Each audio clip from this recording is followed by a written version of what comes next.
is what it looks like when I squeeze into a Miata.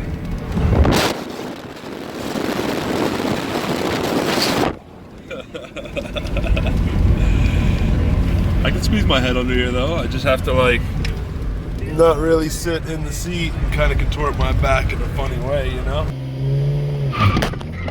Jesus Christ. God, I can smell my clutch.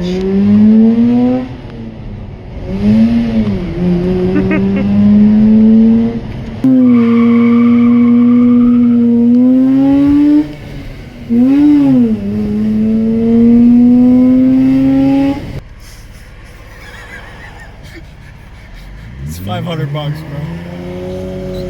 No, it's a lot more than that now. I put a lot of time into this car.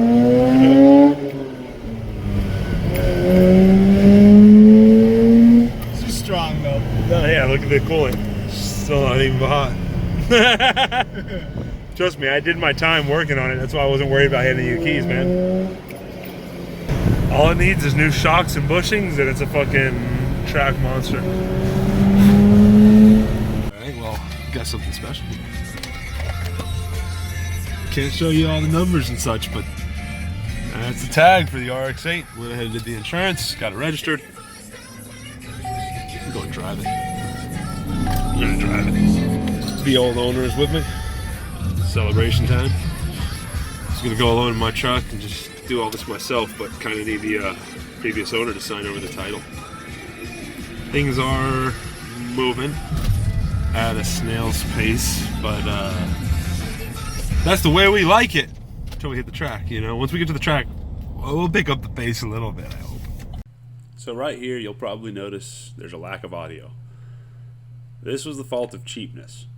Decided that we'd be better off using a very inexpensive in-car camera than, you know, something. I'm not even going to say name brand. I mean, I know people who use the Yeep camera and it works great.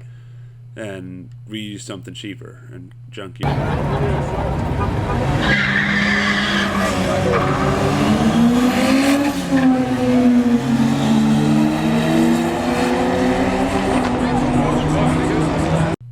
As you see, we do have the audio from the camera filming from up in the grandstands, but we got no in-car audio. Where it gets a little hairier is where I filmed a couple hours worth of footage for this here vlog, and it's gone. You see? You see that? This is where it'd be slick to check your equipment and make sure everything's just right. I literally recorded for 2 days before uploading any footage and realizing that the camera was actually not recording audio at all.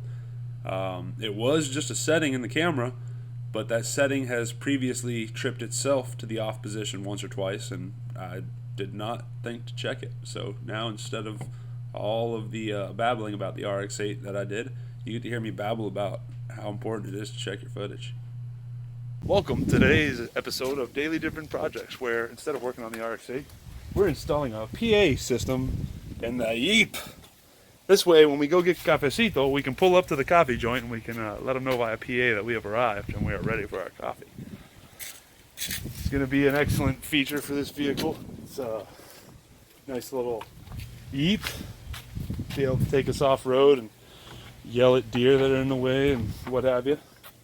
So yeah, we already got started, passed some wires through the firewall very lazily over the top of the grommet. Don't bitch. We'll get her done. Nobody can mess with this incredibly professional installation, man. You know, some people use ring terminals. What's a ring terminal good for? I mean, this is copper wire. If you use a ring terminal, you're just insulating it and slowing it down. Just put the copper wire right up in there. Fuck it. It'll work.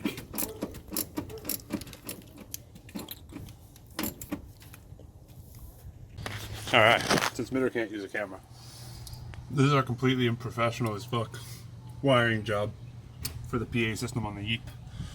It's fucking clutch.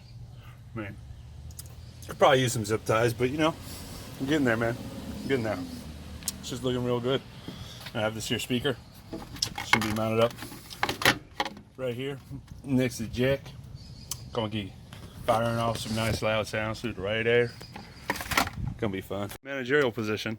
We've got the customer finishing out his build because we don't want to get our hands dirty. That stuff, man, that Gojo gets expensive and shit. So now he's gonna do the professional zip tie job It already works. We have to take our word for it because we're not going to make any noise with it. Do you like things that go boom? Do you like things that go boom? I like things that go boom. The fuck are you talking about, you crazy son of a bitch? Oh yeah, oh yeah, that's annoying as fuck. Get on the floor. That is incredibly annoying. Definitely gonna get him in trouble. Between that and the subs, the little Yeep is gonna be one annoying machine.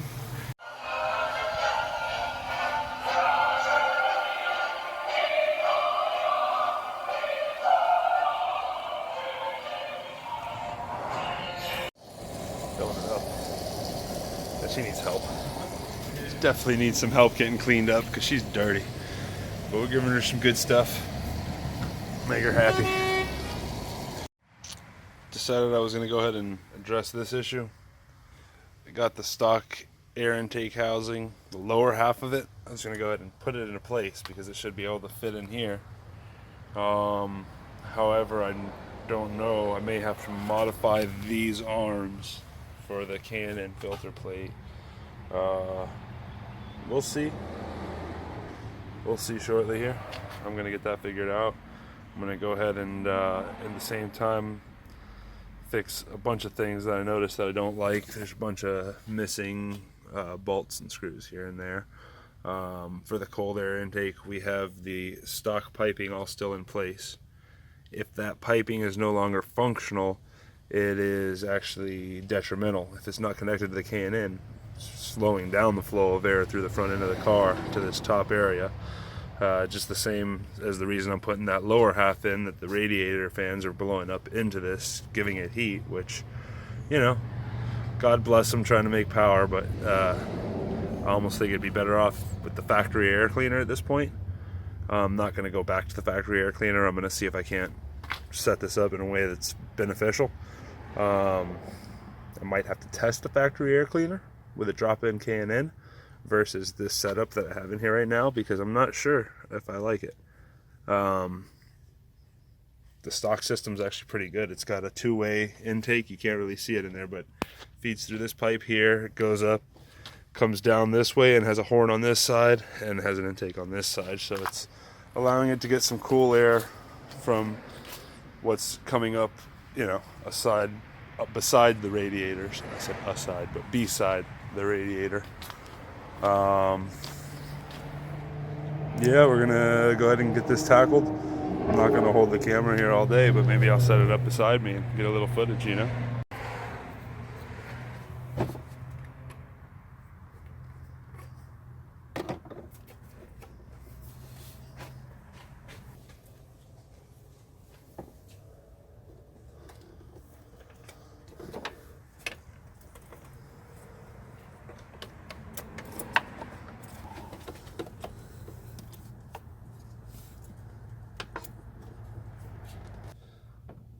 Awesome.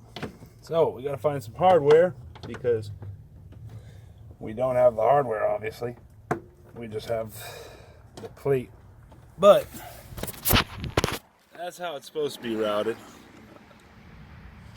You can see hose is popping off here. Work on that. That doesn't look good at all. Actually, oh, that's just the shroud. That's protective. Not actually the hose. But yeah, so we got her mounted up there. That's our vacuum line coming up from that little sensor. It's not really necessary now that we don't have the stock air intake system in place anyway, but you know, sometimes you got to do things by the book just to do them by the book, you know? And that's what we're doing here. Oh yeah, the door works. Wonderful. We can go under here and we're gonna pull the hood release. Take a little walk around. Did all that work, and after doing it, degreased everything. I had cleaned the car too, but then it parked under an oak tree and it's dirty again. But yeah, I had degreased everything. Let's see what it looks like. Yeah, it's still a little cleaner than it looked in the last video. It's getting driven. I've put 1,000 miles on it, and been having a little fun with it. But yeah, it's yeah, I cleaned all that dust that was everywhere. God, was it nasty in here. It hadn't been cleaned in like its entire life. But Looks a lot better now. It looks about the same under there. I cleaned up all the billet. You can actually see the billet on the housings. Let's see if I can get a better shot from here. You can actually read 13B on the side of the housings now. I don't know if I'm going to be able to get an angle to it. There it is. I appreciate you watching. If you enjoyed this, I hope you'll like it and consider subscribing. Let me know what you did or didn't like about it, and stay tuned. We got a lot more to come.